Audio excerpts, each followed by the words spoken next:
Okay, welcome to Contradiction Tuesday, where we go through and there is this list that people have put together, and I should say atheists have put this together. These are a whole heap of, supposed contradictions. There's 439 of them. I'm going to go through one a week. This is Contradiction Tuesday, and today we are going to go through number 4, which, if you can see here, number 4 was Abiathar, the father or the son of Ahimelech. Oh my goodness, I can't get that right. But don't worry.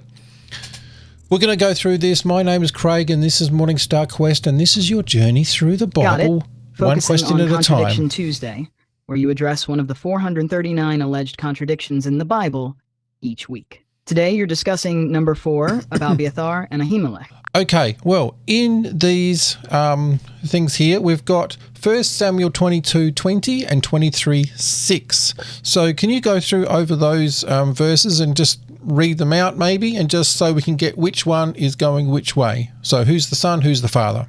Sure. Let's look at 1 Samuel 22:20 and 1 Samuel 23:6 to clarify who's identified as the father and who's the son in each verse.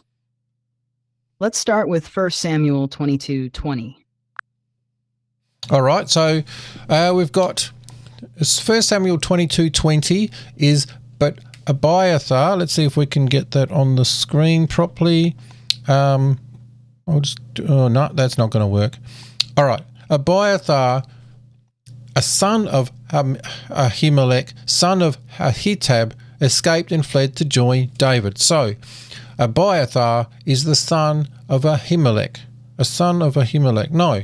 Ahimelech is the father, Abiathar is the son. Now this is where it gets very, very confusing, and what I might do is just here, we've got Ahimelech and Abiathar is the son. Is that correct? Yes, in 1 Samuel 22:20, Abiathar is referred to as the son of Ahimelech. Okay. So Ahimelech is indeed Abiathar's father according to this verse. Sorry, say that last bit again. Ahimelech is confirmed as Abiathar's father according to 1 Samuel 22:20. Sorry, I just heard that the other way around, but no, you were right. Okay, so in these first few verses, and if I go back to here again, the first few verses, 1 Samuel 22:20 and 23:6, it's very clear that Ahimelech is the father of Abiathar. Is that correct? That's correct, Craig. According to both 1 Samuel 22:20 and 1 Samuel 23 verse 6, Ahimelech is stated as the father of Abiathar. All right. Then, this is where things get a little confusing, but then we have 2 Samuel 8:17, 1 Chronicles 18:16 and 24:6. We have, it goes around a little bit differently and it swaps them around. Now, we've got to get this here. So 2 Samuel, we have Ahimelech, son of Abiathar. That's the other way around, isn't it? 1 Chronicles 18:16, Ahimelech, son of Abiathar, and Ahimelech, son of Abiathar in Chronicles 24:6. So all of these, so can you go through those so this is the other way around? Sure. Let's clarify the verses from 2 Samuel 8:17, 1 Chronicles 18:16, and 1 Chronicles 24:6. In these verses, it states Ahimelech as the son of Abiathar, which is different from the earlier verses we discussed. All right, here is the problem. These are not the only 2 verses that they speak about. Now, tradition, everybody says Ahimelech is the father of Abiathar. Now, traditionally, they go by that. You might ask, why do they go from one verse and not the other, where it swaps around? They actually think that one is more of a maybe a textual error, like as someone's writing it, they got confused. And when you understand this, you'll probably understand why they got confused. But that part I'm only assuming. But the reason that they know which way these go, that Ahimelech is the father of Abiathar, is the fact that there's so many, not so many stories, but there are other stories where King Saul is talking about his priest, Ahimelech, and that he kills Ahimelech with a whole heap of other priests, and his son Abiathar runs away and goes to King David, or it's David at that stage, but later he will be king. Can you just give us a little bit more detail with that? Because I feel like I've just, glanced over a little bit. Absolutely, Craig. The tradition that Ahimelech is considered the father of Abiathar comes from various narratives in the Bible where King Saul interacts with Ahimelech as his priest. In these stories, Saul orders the killing of Ahimelech and many other priests, prompting Abiathar, his son, to flee and seek refuge with King David. Right. This sequence of events reinforces the understanding that Ahimelech is Abiathar's father, despite the textual variations in some verses.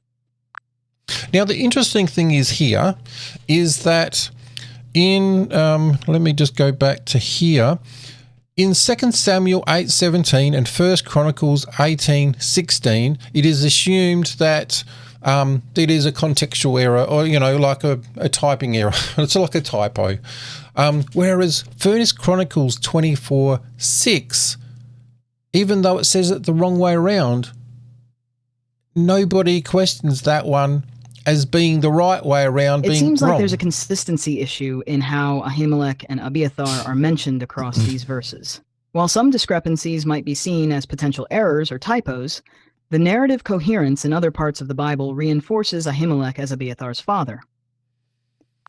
That's fine, but when we get to, now which one is it? 1 Chronicles 24:6 here. Now they talk about 24:6. Let's just go through that one, and I will just read this one out. 24:6. Where is it?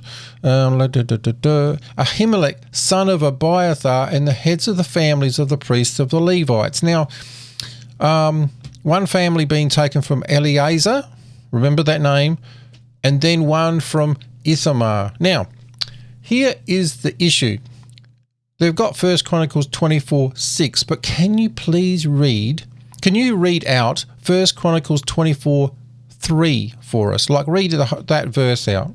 Certainly. Let's look at 1 Chronicles 24, verse 3. Mm-hmm. This verse is about organizing the divisions of the priests descended from Aaron's sons, Eleazar and Ithamar. Oh, okay. Well, you're not going to do it, but that's all right. Which one is it again? 2 Chronicles. Hang on. I've got to get this right. Oh, no, 1 Chronicles 24:3. 24:3. All right, I'm going to read this out so that you can understand it. So they are saying in 24:6 that this is wrong, yet in 24:3, so 3 verses before that, we have, with the help of Zadok, doesn't matter who that is, a descendant of Eleazar, and Ahimelech, a descendant of Ithamar. Now, okay, I am about to blow your mind here. There's sons of Aaron, or descendants of Aaron, and they have Nadab, Abihu, Eleazar, and Ithamar. Now, Eleazar has descendant of Ahitub, which then has the son of Ahimelech, and Ahimelech is the father of Abiathar. Now, you know where I'm going with this. In this one here, it says again, I'll say it again, with the help of Zadok, a descendant of Eleazar, and Ahimelech, a descendant of Ithamar. So we're not even talking about the same people. Oh, I've even crossed myself out, but that's all right. I'll make it a bit smaller so you can see me.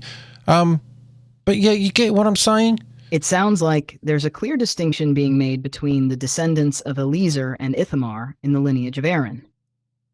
Ahimelech is associated with Ithamar's lineage, while Zadok is linked to Eleazar's lineage. Exactly. So this one is pretty much busted.